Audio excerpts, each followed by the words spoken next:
BBMP ಚುನಾವಣೆ ಇನ್ನೇನು ಬರುತ್ತೆ, ಹತ್ತಿರದಲ್ಲಿದೆ. ಈ ವರ್ಷದೊಳಗಡೆ BBMP ಚುನಾವಣೆ ಆಗುತ್ತೆ ಅಂತಕ್ಕಂಥದ್ದು ಒಂದು. ಬಹುಮುಖ್ಯವಾಗಿ ತಮ್ಮ ಕ್ಷೇತ್ರದಲ್ಲಿ ತಾವು ಸ್ಪರ್ಧೆ ಮಾಡ್ತೀರಾ ಅನ್ನೋದರಿಂದ ಸ್ಟಾರ್ಟ್ ಮಾಡೋಣ ಸರ್. ಈ ಬಾರಿ ತಮ್ಮ ಸ್ಪರ್ಧೆ ಇರುತ್ತಾ ಹೆಂಗೆ ಅಂತ? ಅದನ್ನು ಮುಂದಿನ ದಿನಗಳ ಕಾಲ ನಿರ್ಣಯಿಸ್ತದೆ. ನಾನು ಈಗಲೇ ಏನು ಹೇಳೋದಕ್ಕೆ ಸಾಧ್ಯ ಇಲ್ಲ ಅನ್ನುವಂಥ ಮಾತನ್ನು ಕೂಡ ಈ ಸಮಯದಲ್ಲಿ ಹೇಳೋದಕ್ಕೆ ಇಷ್ಟಪಡ್ತೀನಿ. ಯಾಕೆ ಅಂತಂದರೆ ಕ್ಯಾಟಗರಿಗಳು ಬರಬೇಕು, ಏನಾಗುತ್ತೋ ಗೊತ್ತಿಲ್ಲ. ಲಾಸ್ಟ್ ಟೈಮಲ್ಲಿ ಇಲ್ಲಿ ಜನರಲ್ ಇತ್ತು, ಈ ಸರಿ ಜನರಲ್ ಆಗುತ್ತೋ ಆಗಲ್ವೋ ಗೊತ್ತಿಲ್ಲ. ಒಂದು ಸರಿ ಜನರಲ್ ಕೊಟ್ಟಂಥ ಸಮಯದಲ್ಲಿ ಇನ್ನೊಂದು ಸರಿ ಜನರಲ್ ಕೊಡ್ತಾರೆ ಅನ್ನುವಂಥ ಗ್ಯಾರಂಟಿ ಕೂಡ ಇರೋದಿಲ್ಲ. ಅದರಿಂದ ಕಾಲ ನಿರ್ಣಯಿಸುತ್ತೆ ಅನ್ನುವಂಥ ಮಾತನ್ನು ಕೂಡ ನಾನು ಹೇಳೋದಕ್ಕೆ ಇಷ್ಟಪಡ್ತೀನಿ. ಹಾಗೆಯೇ ಇವತ್ತು ನೀವು ಹೇಳ್ತಾ ಇದ್ದೀರಾ BBMP ಎಲೆಕ್ಷನ್ ಬರುತ್ತೆ ಅಂತ. ಬರುತ್ತೆ 100%. ಈ ಒಂದು ನವಂಬರ್ ಡಿಸೆಂಬರಲ್ಲಿ ಈ ಸರಿ ಎಲೆಕ್ಷನ್ ಆಗೇ ಆಗುತ್ತೆ. ಅದಕ್ಕೂ ಮುಂಚೆ ZP ಇರ್ಬೋದು, ಜಿಲ್ಲಾ ಪಂಚಾಯಿತಿ ಇರ್ಬೋದು, TP ತಾಲೂಕು ಪಂಚಾಯಿತಿ ಇರ್ಬೋದು, ಪುರಸಭೆಗಳಿರ್ಬೋದು, ಅದು ಕೇವಲ ಇನ್ನು 3-4 ತಿಂಗಳಲ್ಲಿ ಎಲೆಕ್ಷನ್ ಆಗುವಂಥ ಅವಕಾಶ ಜಾಸ್ತಿ ಇದೆ. ಈಗ ಆಲ್ರೆಡಿ ನಮ್ಮ ಮುಖ್ಯಮಂತ್ರಿಗಳಾದ ಸಿದ್ದರಾಮಯ್ಯವರು ಕೂಡ ಹೇಳಿದ್ದಾರೆ. ಉಪಮುಖ್ಯಮಂತ್ರಿಗಳಾದಂಥ ಡಿ.ಕೆ. ಶಿವಕುಮಾರ್ ಅವರು ಕೂಡ ಈ ಒಂದು ಇದನ್ನು ಕೂಡ ತಮ್ಮೆಲ್ಲರಿಗೂ ಗೊತ್ತಿರೋ ರೀತಿಯಲ್ಲಿ ಅನೌನ್ಸ್ ಮಾಡಿದ್ದಾರೆ, ಮಾಡೇ ಮಾಡ್ತೀವಿ ಅಂತ.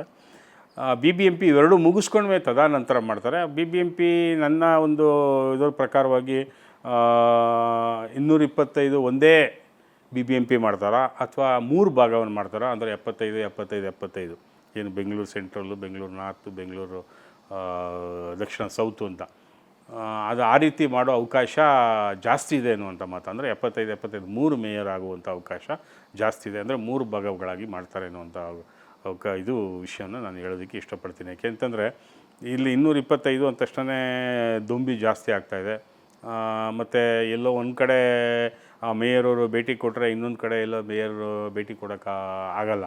ಆ ಅವಧಿಯಲ್ಲಿ ಅವ್ರಿಗೇನು 1 ವರ್ಷ ಟೈಮ್ ಕೊಟ್ಟಿರ್ತಾರೆ, ಆ ಅವಧಿಯಲ್ಲಿ. ಅದರಿಂದ ಈ ವಿಕೇಂದ್ರೀಕರಣ ಏನು ಅಧಿಕಾರವನ್ನು ವಿಕೇಂದ್ರೀಕರಣ ಮಾಡಿದ್ರೆ ಪ್ರತಿಯೊಬ್ಬ ಪ್ರಜೆಗೂ, ಪ್ರತಿಯೊಂದು ಊರಿಗೂ, ಪ್ರತಿಯೊಂದು ಹಳ್ಳಿಗೂ ಹೋಗಿ ತಲುಪುವಂಥ ಕೆಲಸ ಯಾರು BBMP ನಮ್ಮ ಮೇಯರ್ಗಳಿರ್ಬೋದು ಅವರುಗಳು ತಲುಪುವಂಥ ಕೆಲಸ ಆಗಬೇಕು. ಅಫ್ಕೋರ್ಸ್ ಇರ್ತಾರೆ, ಏನು BBMP ಯಾರು ಕ್ಯಾಂಡಿಡೇಟ್ಗಳಿರ್ತಾರೆ ಗೆದ್ದಿರೋಂಥವ್ರು ಮನೆ ಇದನ್ನು ಅವರವರ ಕೆಲಸಗಳನ್ನ ಜನರ ಸಂಪರ್ಕವನ್ನು ಇಟ್ಕೊಂಡಿರ್ತಾರೆ.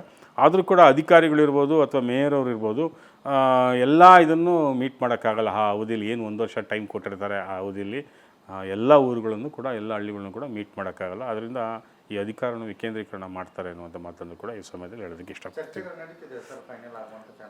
ಇದೆ, ಚರ್ಚೆ ನಡೀತಾ ಇದೆ. ಅದನ್ನು ಕೂಡ ಇದು ಕೂಡ ಚರ್ಚೆ ನಡೀತಾ ಇದೆ. ಏನು 75 ಮಾಡಬೇಕಾ ಅಥವಾ 275 ಒಂದು BBMP ಮಾಡಬೇಕಾ ಅಥವಾ 225 ಒಂದು BBMP ಮಾಡಬೇಕಾ ಅನ್ನುವಂಥದ್ದನ್ನು ಚರ್ಚೆ ನಡೀತಾ ಇದೆ. ಎನಿ ಮೂಮೆಂಟಲ್ಲಿ ಈಗ ಎಲೆಕ್ಷನ್ ಆಗಿದ ತಕ್ಷಣ ZP ಮತ್ತು TPಗಳು ಪುರಸಭೆಗಳು ಎಲೆಕ್ಷನ್ 100% ಆಗೇ ಆಗುತ್ತೆ. ತದನಂತರ BBMP ಬರ್ತದೆ. ಅಂದರೆ ಯಾವುದೇ ಕಾರಣಕ್ಕೂ ಈ ವರ್ಷದಲ್ಲಿ ಎಲೆಕ್ಷನ್ಗಳು ನಿಲ್ಲಲ್ಲ. ಯಾಕೆ ಅಂತಂದರೆ ಎಲೆಕ್ಷನ್ಗಳು ಈ ಒಂದು ಇದರಲ್ಲಿ ಮುಗಿದೋಗುತ್ತೆ ಅನ್ನುವಂಥ ಮಾತನ್ನು ಕೂಡ ಹೇಳೋದಕ್ಕೆ ಇಷ್ಟಪಡ್ತೀನಿ. Thank you. ನಮಸ್ಕಾರ.